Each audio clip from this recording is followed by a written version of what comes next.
Hi everyone, welcome back to my channel, and if you are new, welcome. My name is Christine.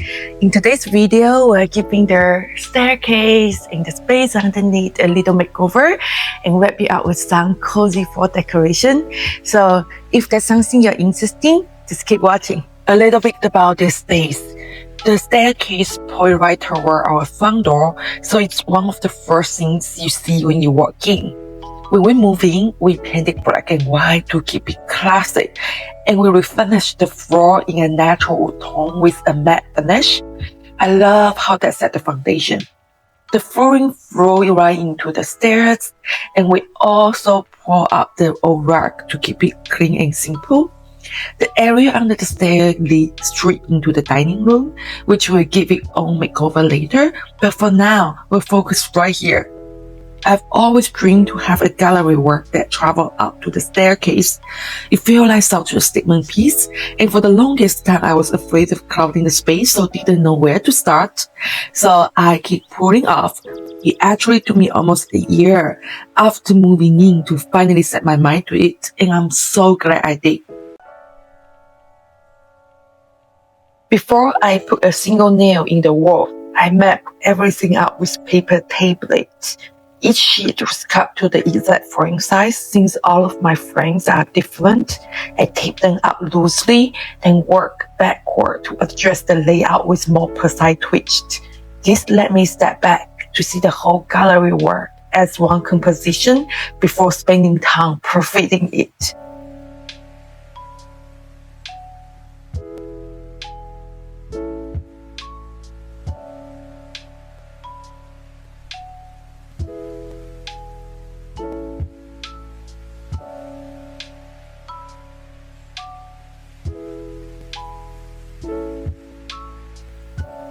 I numbered each paper template in its matching frame so I could easily map the pairs back later without having to mentally track them. It's such a simple but helpful tips, especially since I work on this project over several days, and honestly, I don't have the best memory, so this saved me a lot of stress. When planning the floor, I started from the bottom of the staircase and worked outward, mixing vertical and horizontal frames so the eye travels naturally. Once I like the layout, I fine-tune the spacing, follow the tips that I learned from Shay McGee. Keep frames 2 to 3 inches apart and aim for about 60 inches from the staircase line to the artwork center. But again, I don't stress exact numbers. If it looks right to the eyes, then that's what matters.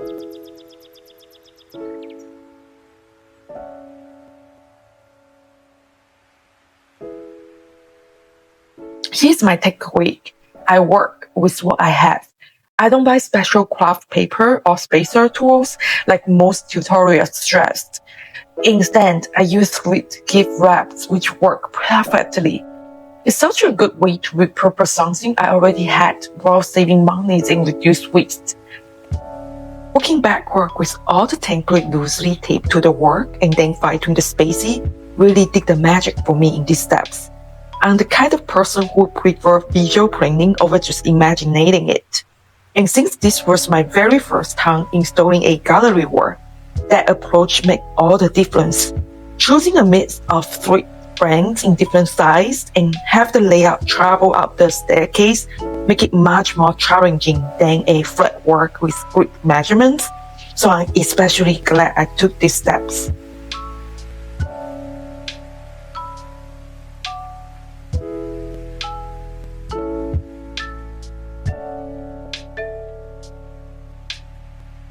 And just like my paper, my frames are a mix of thrifting and unique pieces, not a matching set. That's what makes the work feel curated and personal, and I like it more to my own taste.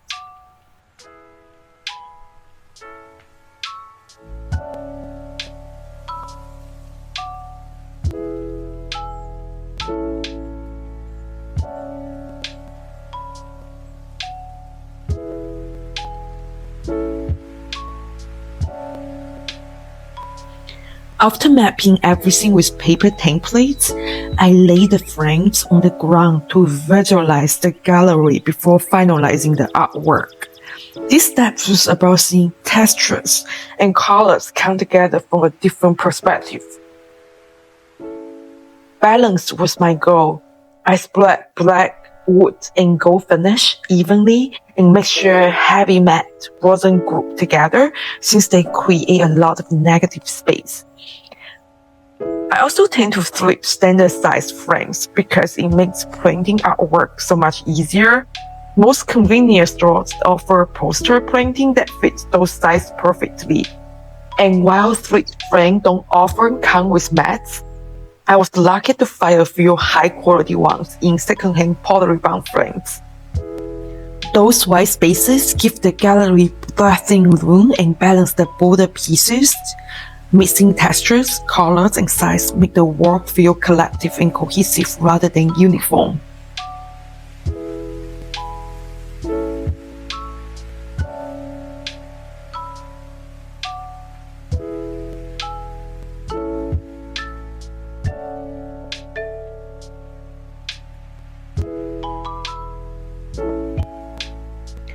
Before choosing the final artwork, I create a mood board in Canva and scale the paintings to the actual frame sizes. It helped me play around with different combinations of four-themed acid prints until I found a mix I love. I curated a earthy, fall-inspired palette with soft pumpkins, golden florals, and landscapes. Most of the pieces, floral trees, and landscapes are timeless enough to stay year-round. To switch seasons, I really only need to swap out several pieces. I'm already planning to do that for Halloween and Christmas, which makes the work versatile and involving. My style naturally leans toward pottery and floral still life, so I'm including a pottery print. If you've been seeing my thrifting videos, you know I can resist hand-flow pottery. I love how it ties in a personal touch, and it could even move into the kitchen if I want to rotate things later. Another details I've learned from experience is to tie frame color to accent with the art. For example, a black frame feels more grounded with the artwork inside has darker details, and gold frame highlight pieces with warm yellows. It's subtle, but it makes the gallery feel more harmonious. Overall, the color palettes feel very me. Earthy browns, muted yellows, white with small pop of orange and green, moody, warm, and grounded. Exactly what I wanted for this season.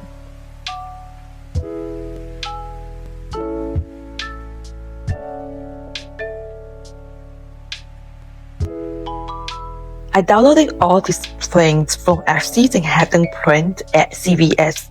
The turnaround was very fast. They arrived in just 3 days. To make them feel more like original oil paintings, I brush on a layer of mud polish. It adds textures and depth, giving the print the hand-painted canvas look. It's a simple trick that really elevating the artwork.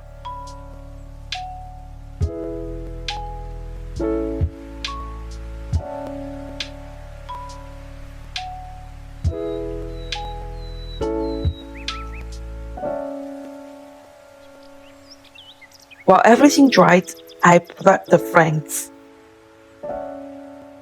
I move on installing the frames first. The variation of frames means I had to work with different hooks. I used Peter tape again to mark the exact hook spots and adjust carefully to decide where to draw each hole once hanging.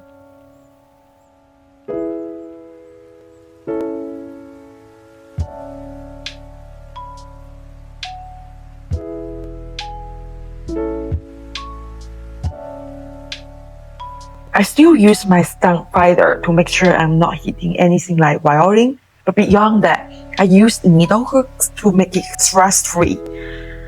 They press right into the work with the needle. Light tips allow me to hang in without screws, hammers into stumps, or using power tools.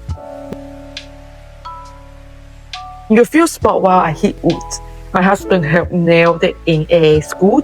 Once all the hooks are in, I slowly work frame by frame.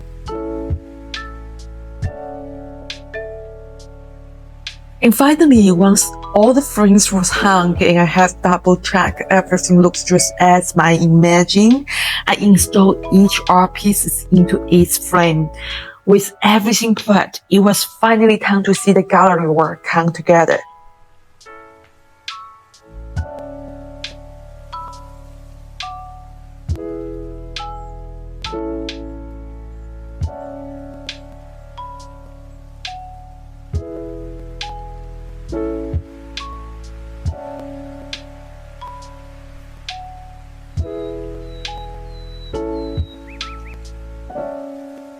And here we go. I'm just so happy with how it turned out. This gallery work has truly become a statement moment in my home because right by the entry is the first thing people see when they walk in.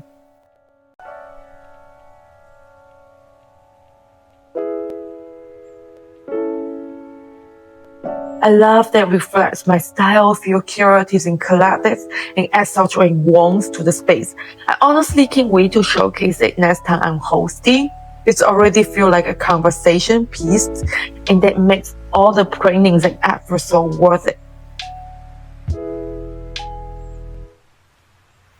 With the gallery work finished, I wanted to move down and decorate the sideboard at the base of the stairs.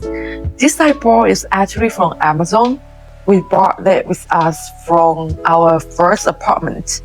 I was originally drawn to the rectangle doors, but my cat Kimchi loves scratch them. So essentially, I will upgrade them to something more high-end and durable. For now though, it fits this spot perfectly and gives me a great surface to style. I started with the mirror as the backdrop. In a narrower space like this, I always love using mirror to expand the area. The way that reflect lights makes the whole space feel larger. Starting on the right side, I anchored everything with this vintage handmade Chinese Mi-Jiu jar vase from Hongkong. I love the dark olive green tone and the rustic texture. It feels timeless and collected. And honestly, for the longest time, I didn't even realize Mi-Jiu means rice wine in Chinese, Mi-Jiu. Shame on me because I'm from China. But this jar has been such a high piece for the past few years, and I can see why. Inside, I arranged the oversized oak leaf branch from Magnolia. Its tall whimsical and the orange tones really set the palette. Then I layered it in a brown berry stand from at home, which looks so realistic. The berries add texture, and the leaves tie back to the jar beautifully. Beneath the vase, I stuck 2 coffee table books and add a wooden easel from at home. It really is a book holder, but I repurposed it as a decorative board because I love the X shape.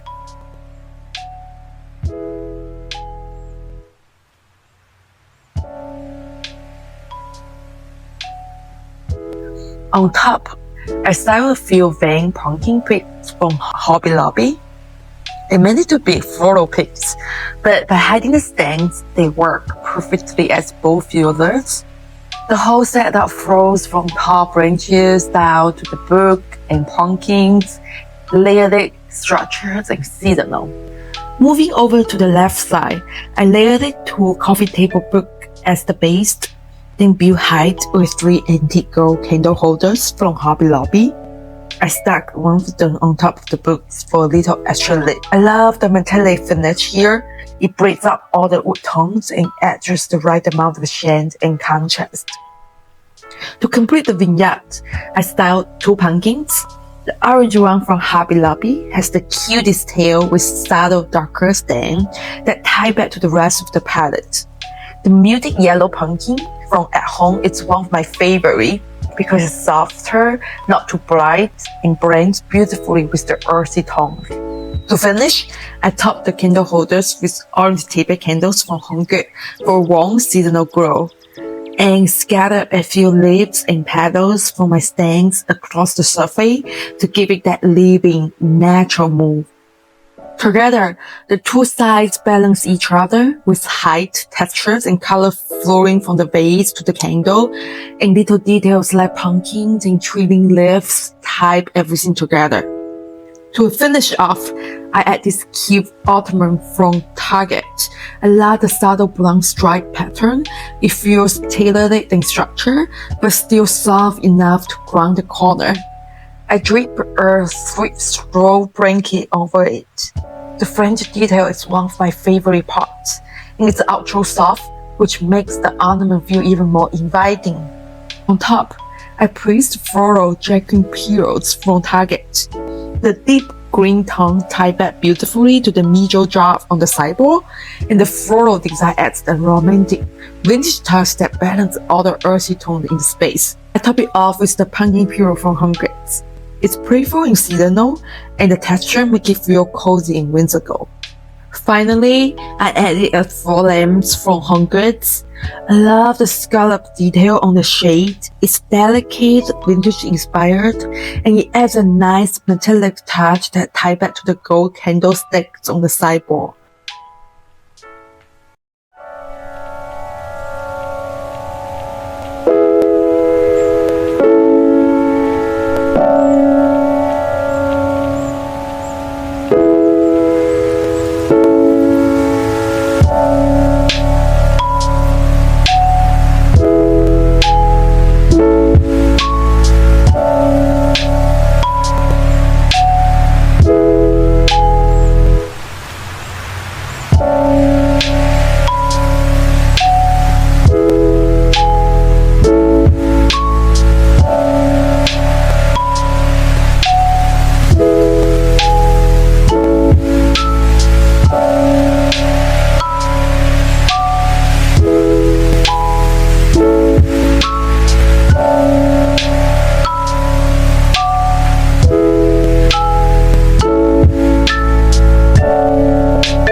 That's it for today's makeover. From the stair gallery work DIY to the sideboard stylings, everything feels so refreshed and ready for the fall. I love how this change makes a big impact in my space. So if you enjoyed today's video, don't forget to give a thumbs up and then subscribe for the upcoming seasonal stylings. For the gallery work, I definitely took a little bit more beginner-friendly approach. So leave in the comment to let me know if you had a similar experience and how did you accomplish it and what was the favorite part in this makeover. And until next time, thanks again for watching and I'll see you in the next one. Bye.